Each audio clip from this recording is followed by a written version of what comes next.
जय श्री राधे कृष्ण। श्री गर्ग सीता मथुरा खंड 14वां अध्याय। उद्धव का श्री कृष्ण ने सखाओं को आश्वासन, नंद और यशोदा से बातचीत तथा उनकी प्रेम लक्षणा भक्ति से चकित होकर उद्धव का उन्हें श्री कृष्ण के चरित्र सुनाना। श्री नारद जी कहते हैं, राजन, इस प्रकार प्रेम भरे गोपों से जो श्री कृष्ण के विरह से व्याकुल थे, प्रेमी भक्त उद्धव ने विस्मरित होकर कहा। उद्धव बोले, ब्रजवासियों, मैं श्री कृष्ण का दास हूँ, उनका प्रेम पात्र तथा एकांत सेवक हूँ। श्री हरि ने बड़ी उतावली के साथ आप लोगों का कुशल मंगल जानने के लिए मुझे यहाँ भेजा है। यहाँ से मथुरापुरी को लौट कर श्री हरि से आप लोगों की विरह वेदना निवेदित करके अपने नेत्रों के जल से उनके चरण पखार कर उन्हें प्रसन्न करूँगा और उन्हें साथ लेकर शीघ्र ही आप लोगों के समीप आऊँगा। यह मेरी प्रतिज्ञा है, यह कभी झूठी नहीं होगी। गोपालगण, आप लोग प्रसन्न हो, शोक ना करें। आप इस ब्रज में शीघ्र ही श्री वल्लभ श्री हरि का दर्शन करेंगे। नारद जी कहते हैं, राजन, इस प्रकार ग्वालों को आश्वासन दे रथ पर बैठे हुए यदुनंदन उद्धव श्री दामादि गोपों के साथ रहस्य भर कर नंदगांव में प्रविष्ट हुए।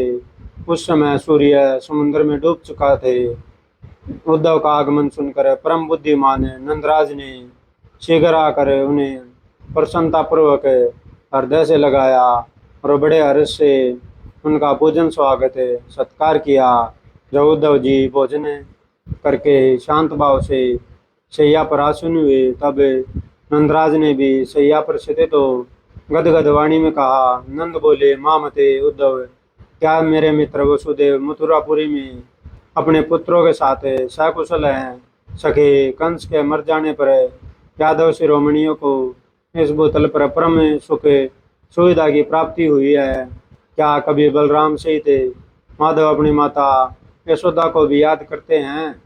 यहाँ के ग्वाल, गोवर्धन पर्वत, गोवों के समुदाय और ब्रज वृंदावन, यमुना पुलिन अथवा यमुना नदी का भी कभी स्मरण करते हैं?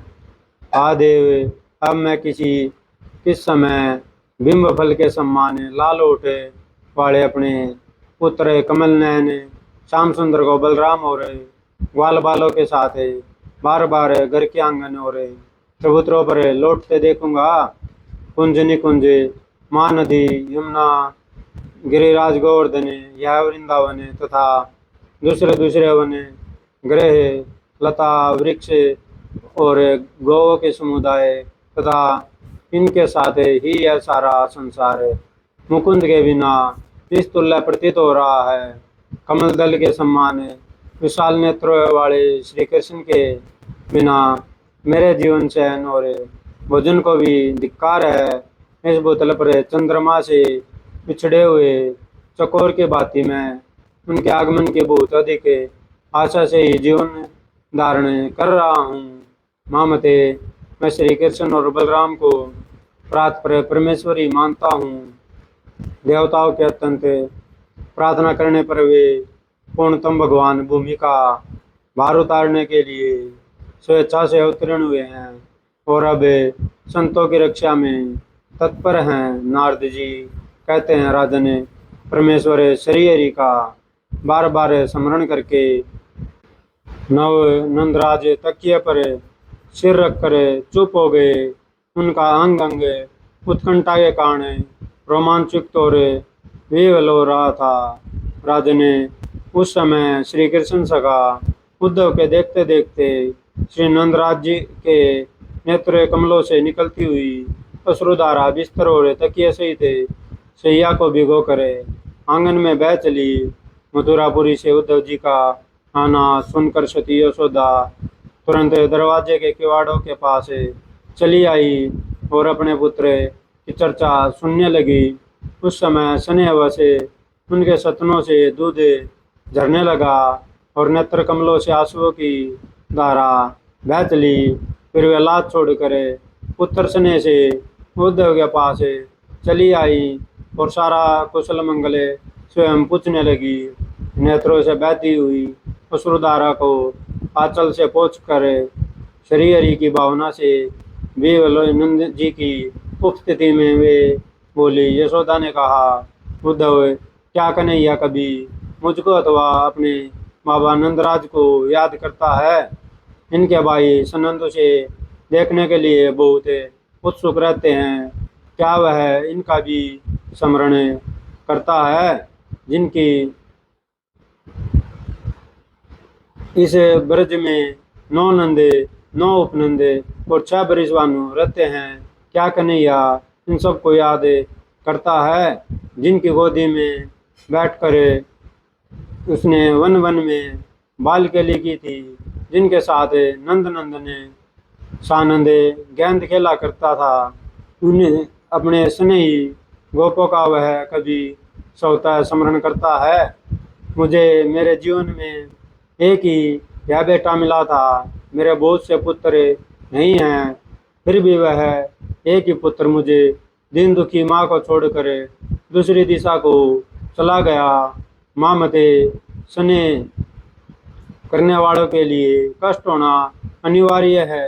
ये कैसी आश्चर्य की बात है। मानदे, बताओ, मैं पुत्र के बिना क्या करूं, कैसे जीवित रहूं? मैया मुझे दही दे या मुझे ताजा माखन दे। इस प्रकार मधुर वाणी में बोलकर वह घर में सदा भटकिया करता था। वही कन्हैया अब दोपहर में कैसे भोजन करता होगा। यह मेरा लाला कन्हैया ब्रजवासियों का जीवन है, ब्रज का धन है, स्कूल का दीपक है तथा अपनी बाल लीला से सबके मन को मोह लेने वाला है। उसके लालन पालन में मेरे इतने वर्षों के दिन एक क्षण की भांति बीत गए। अहो, आज नंद नंदन के बिना वही दिन एक कल्प के समान भारी हो गया है। जिस कन्हैया को ग्वाल बालों के साथ बछड़े चराने के लिए मैं गांव की सीमा पर और नदी के किनारे भी नहीं जाने देती थी, आए वही अब मथुरा चला गया। ओ मोहन, यो दूर से पुकार करे जो उसे गोद में लेते और लाड प्यारे करते थे, वही नंदराज उसके बिना खेद और विषाद में डूबे रहते हैं।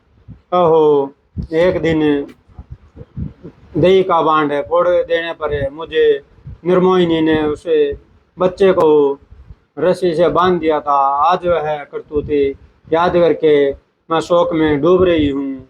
यह आंगन सारा, सभा मंडप, मकान, सरोवर, गली, ब्रज, महलों की छतें सब सुनी हो गई हैं।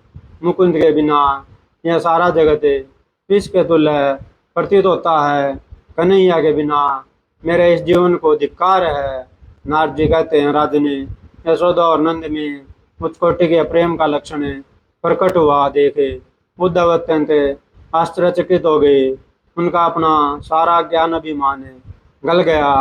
उद्धव बोले, हो माँ प्रभु नंद और यशोदा जी, मेरे शरीर में जितने रोम हैं वे सब यदि जीवाएं हो जाएं तो उन जीवाओं द्वारा भी मैं आप दोनों की महत्ता का वर्णन करने में समर्थ नहीं हूँ। आप दोनों ने साक्षात प्रियपूर्णतम पुरुषोत्तम श्री कृष्ण के प्रति ऐसी प्रेम लक्षणा भक्ति की है जिसकी कहीं तुलना नहीं है। आप दोनों को जो सनातन प्रेम लक्षणा भक्ति प्राप्त हुई है वह तीर्थाटन, तपस्या, दान, सांख्य और योग से भी सुलभ नहीं है। हे नंद और हे ब्रजेश्वरी यशोदे, आप दोनों शोक ना करें। ये 2 पत्थर आप लोग शीघ्र ही अपने हाथ में ले। इन पत्रों को निसंदेह श्री कृष्ण ने ही दिया है। अपने बड़े भाई बलराम जी के साथ नंद नंदन श्री कृष्ण यदुपुरी में कुशल पूर्वक हैं। यादवों का महान कार्य सिद्ध करके बलराम सीधे श्री भगवान यहाँ भी थोड़े ही समय में आएंगे। तुम नंद नंदन श्री कृष्ण को परिपूर्णतम परमात्मा समझो। वे कंस आदि दैत्यों का वध और भक्तों की रक्षा करने के लिए ब्रह्मा जी की प्रार्थना से आपके घर में अवतीर्ण हुए हैं। बलराम सीधे श्री हरि ने जन्मदान से ही अद्भुत लीला आरंभ कर दी थी। पूतना के प्राणों का अपहरण, सकट का बंधन, तृणावर्त को मार गिराना, कमलावर्जुन वृक्षों को तोड़ गिराना और अपने मुख में यशोदा जी को विश्व रूप का दर्शन कराना आदि उनकी अलौकिक लीलाएं हैं। वृंदावन में बछड़े चराते हुए उन प्रभावशाली भगवान ने गोपों के देखते देखते बक्कासुर और वत्सासुर का वध किया, अगासुर को मारा, धेनुकासुर को कुचल डाला, कालियानाग को रोंद डाला, दावानल को पी लिया तथा तत्पश्चात बलदेव जी ने प्रलंबासुर का वध किया। आप सब लोगों के देखते हुए जैसे गजराज अपनी सूंड में कमल धारण करता है, उसी प्रकार श्री हरि ने एक ही हाथ से लीलापूर्वक गोवर्धन पर्वत को उखाड़ कर उठा लिया। उन जगदीश्वर ने शंखचूड़ से उसकी चूड़ामणि ले ली और अरिष्टासुर का वध करके केसी को भी काल के गाल में भेज दिया। व्योमासुर बड़ा भारी रहता था, किंतु भगवान ने उसे मुक्के से ही मसल डाला। मामते इसी प्रकार मथुरा में भी उन्होंने विचित्र पराक्रम प्रकट किया। कंस का रजक बड़ा ढींग आंकता था, किंतु श्रीहरि ने एक ही हाथ की चोट से उसका काम तमाम कर दिया। सब लोगों के देखते देखते कंस का प्रचंड धनुर्दंड को बीच से ही खंडित कर दिया, ठीक उसी तरह जैसे हाथी ईख के डंडे को तोड़ डालता है। कोवल्ला पीड़ नामक हाथी बल में 10,000 हाथियों की समानता करता था, किंतु भगवान ने उसकी सूंड पकड़कर उसे भूतल पर दे मारा। चानूर मुष्टिक कूट सल और तोसल को माधव ने मलयुद्ध करके भूपृष्ठ पर मार गिराया। मदमत दैत्य कंस 1,00,000 हाथियों के समान बलशाली था, परंतु उसे श्री कृष्ण ने मंच से उठाकर भुजाओं के वेग से घुमाते हुए पृथ्वी पर उसी तरह पटक दिया जैसे कोई बालक कमंडलों को गिरा दे। फिर जैसे हाथी पर सिंह कूदे, उसी प्रकार वे कंस पर कूद पड़े।